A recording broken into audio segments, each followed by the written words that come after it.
bienvenidos a Voces de Cambio. En este episodio tenemos el placer de contar con Diani Alboros Bonilla, una gran y destacada líder ambiental que ha dedicado gran parte de su vida a la protección de la naturaleza. Diana, muy buenos días y bienvenida nuevamente. Bueno, gracias, muy buenos días. Es un gusto estar aquí en la institución educativa sede San Francisco, que es un orgullo para nosotros en Vitality y por supuesto en nuestro país. Bueno, Diana, comencemos que pues, tú desde muy joven ya te has involucrado en el activismo ambiental, ya con tan solo 13 años ya tenías esa cierta conexión con la naturaleza.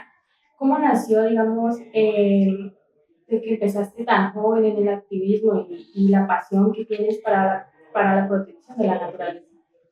Bueno, pues yo creo que eso es algo que nos da la tierra.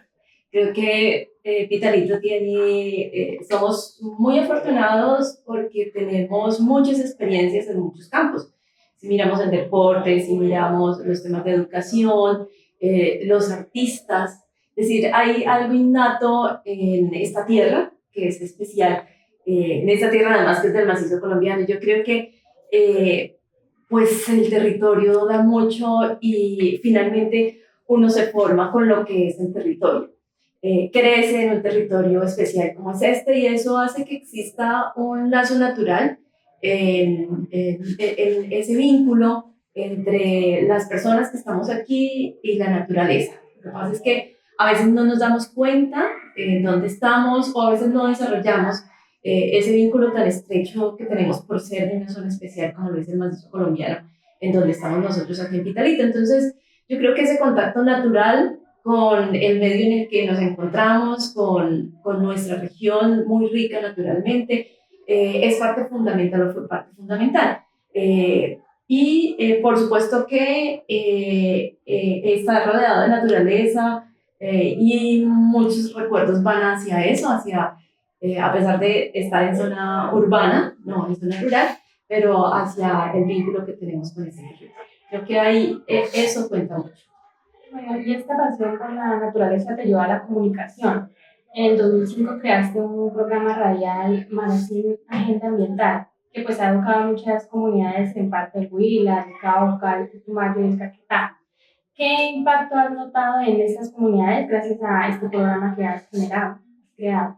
Sí, yo creo que la comunicación es un vehículo muy poderoso para transformar sociedades, para transformar personas. Justamente hacia ese año y movidos por una situación que se dio aquí en el municipio de Vitalito, que fue la aparición de un oso en zona rural del corregimiento de Bruselas, decidí crear con el apoyo, por supuesto, de las directivas de la emisora La Poderosa de Huila, que es donde desarrollamos el programa, el Magazine Agenda Ambiental, que es un espacio que se viene haciendo desde esa época los domingos, en donde hablamos exclusivamente de temas ambientales, que finalmente pues, los temas ambientales son temas relacionados con la vida misma, con la vida propia de todos. Entonces, comenzar en esa época en donde no teníamos redes sociales, en donde la influencia, por supuesto, de la radio era mucho más fuerte y más marcada, hoy pues han aparecido unas alternativas. Hablar de temas de los que no se hablaban normalmente, cuando uno habla de temas de contenidos ambientales en medios, pues recuerda mucho para mi época Naturalia, que era un programa de televisión que era lo poco que se veía, o Planeta Verde, que también era un programa de televisión, pero no era usual hablar de temas ambientales y menos de temas ambientales tan locales en medios de comunicación y en radio.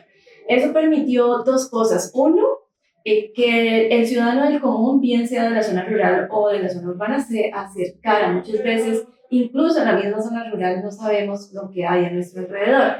Y también permitió que los que estaban más lejanos en zonas urbanas, pues reconocieran el territorio y algo curioso, por ejemplo, era recibir cartas de docentes que me escribían que no tenían ni idea que había oso en ese territorio, que eso era como de otra parte. Y gracias al programa, pues haber aprendido y haber conocido que aquí a 15, 20, media hora del casco urbano de Vitalito teníamos oso andino, que es una pues, de nuestras especies emblemáticas. Entonces, eso fue importante, que los programas los utilizaran y los escucharan y los desarrollaran en clases de niños como la Escuela San Antonio, o que las mismas organizaciones ambientales, los mismos campesinos que estaban en el territorio pudieran reconocerse a través de la radio de sus acciones y conocer a los vecinos y lo que hacían sus vecinos. Creo que han sido cosas muy valiosas en esa función que también tienen los medios de formar y de educar. Me llama la atención lo del oso andino. Cuéntanos esta historia de cómo apareció y pues cómo encontraste. Bueno, en todo el seguimiento informativo de los temas ambientales en la región, en la vereda del Pensil del corregimiento de Brizuelas en Pitalito comenzó a aparecer un oso que llegaba hasta los maizales que estaban en esa zona y que estaban distantes, seguramente a 1 hora de la escuela de esa vereda, y el oso empezaba a aparecer allí y a comerse el maíz. Y aparecía por allí por los meses de agosto. Comenzaron unos campesinos de la zona, y los profesionales también, a hacer seguimiento y a empezar a hacer el seguimiento al oso y de las mismas comunidades. Y las comunidades comenzaron además, yo creo que luego el oso lo bautizó la misma comunidad como Danubio, y creo que la aparición de Danubio ha tenido un gran impacto en el municipio de Pitalito, porque a partir de ellos se fortalecieron grupos de monitoreo de biodiversidad. Se fortaleció, por ejemplo, una organización que tenemos hoy en el municipio que se llama la Corporación Machiramo, pero también unas competencias especiales de cómo, por ejemplo, esos niños que hoy pues ya son unos adultos, que estaban en la escuela de la vereda del Pensil, comenzaron a aprender cómo actuar ante los cazadores, cómo educar a la comunidad, cómo cuidar ese oso. De hecho, cuando yo fui a esa zona, de la escuela hacia la parte alta de la montaña, quienes me acompañaron fueron los niños y las niñas de la vereda del Pensil. Entonces creo que el oso andino ha marcado un camino en nuestro territorio, y prácticamente que el magazine Agenda Ambiental tuvo sus orígenes con la aparición del oso andino, del oso danubio, que hoy sigue. En general los osos andinos en nuestro territorio son muy importantes porque donde hay osos hay bosque y hay agua, y pues el oso andino es una muestra, creo que de convivencia, y he estado como siempre. Luego cuando hice mi maestría, la tesis la trabajé alrededor del oso andino y lo que comunica el oso andino.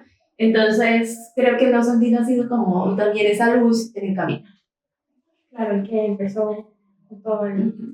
También has promovido la cumbre del macizo, donde, digamos, se reúnen ciertos sectores para, digamos, como promover estrategias sobre, digamos, la protección del medio ambiente y en general, ¿no? Yo quisiera saber, estas propuestas que se hacen allí, ¿se convierten en acciones, digamos, se aplican en la vida de las comunidades? Sí, no es fácil hablar de macizo colombiano, que parece un poco desproporcionado, que no sea importante hablar de donde sale gran parte del agua del país y donde surge la vida misma. Pero no es fácil, y cuando uno pregunta en Bogotá por qué no es visible el macizo colombiano, por qué no tiene esa importancia que debería tener el macizo colombiano en las esferas de decisión, pues se encuentran con muchas inquietudes. Y hay una gran reflexión que alguna vez entrevistándolo hizo el exministro Manuel Rodríguez Becerra, el primer ministro de Medio Ambiente en Colombia, y decía es que el macizo es muy importante y lo hemos romantizado en Bogotá. Son allá en el sur, lejos de Bogotá, unas montañas y unos bosques muy bonitos. Pero el macizo colombiano tiene un gran problema, y es que quienes están allá y quienes hacen parte del territorio no se lo han creído. Entonces, el objetivo de las cumbres, precisamente que surgieron de la Asociación Antoyuma, de mucha gente, de muchas personas, de muchos aprendizajes del territorio, de muchas experiencias de los humanos y de los no humanos, era justamente poder inicialmente que los que estamos aquí nos reconociéramos como parte del macizo. Tema que no ha sido fácil, ha ido ganando en el discurso, se ha ido plasmando en algunas herramientas de políticas como planes de desarrollo, pero no tenemos aún la conciencia de lo que esto significa en ninguno de los escenarios. La Amazonía, y afortunadamente en los últimos años ha venido ocupando el lugar que debía haber ocupado hace muchos años, y eso es magnífico, pero ahora Desde el macizo decimos es que el macizo también es importante, en el macizo está la Amazonía también. Hay 3 biomas y es la única parte en donde se unen esos 3 biomas, que es el Pacífico, los Andes y la Amazonía. Entonces, antes de que sea demasiado tarde, ojalá todos, nosotros quienes estamos aquí y quienes toman las decisiones en el orden nacional y departamental y municipal, ojalá antes de que sea demasiado tarde nos demos cuenta en dónde estamos. Esas cumbres lo que ha buscado es justamente sensibilizar, son espacios de encuentro en donde estamos académicos, pero también las experiencias del territorio, las experiencias comunitarias, tratando de llamar a esos tomadores de decisiones en todos los niveles, que no ha sido fácil, ha sido muy difícil, pero ha sido o es un proceso de las organizaciones, de la gente de base, no de gente de afuera ni de gente que no ha estado vinculada al tema, de gente que lleva 50 años apostando por la conservación en las montañas de nuestra región, en los centros urbanos, de gente que realmente la ha luchado por temas ambientales, como Cecilia Vargas, por ejemplo, que ha sido pionera, que la conocemos más como artesana, pero que ha sido pionera del movimiento ambiental en el sur, en el sur y centro del departamento. Mariana, en lo que nos compartes, vemos que pues has dedicado parte de tu vida, pues casi desde muy joven, a la conservación del medio ambiente. Quisiera que para cerrar nos dieras como un mensaje, digamos, a nosotros los jóvenes, digamos, cómo motivarnos siendo tan jóvenes, de que a veces, digamos, nosotros pensamos en otras cosas. Por ejemplo, a esa edad yo pensaba solo en jugar y que no se me perdieran los útiles del colegio, y pues quisiera que nos dieras un mensaje de motivación. Bueno, sí es posible transformar desde pequeñas acciones. Hace poco, un joven en una charla sobre cambio climático en un colegio de Neiva se quedó al final y me decía, mire que yo pienso todos los días cuando veo los noticieros que pues en este tema, si Estados Unidos, si China, si los grandes no hacen nada, ¿para qué hacemos nosotros algo? Esto todo está perdido. Y el principal llamado es a eso, a no caer en la desesperanza. La esperanza siempre tiene que estar viva, por más difícil que sean las circunstancias. Entonces, vemos las noticias, a veces los temas de cambio climático son abrumadores, y hoy se hablan de temas hasta de ecoansiedad, pero el llamado a los jóvenes es a no perder la esperanza, es lo único que no podemos perder.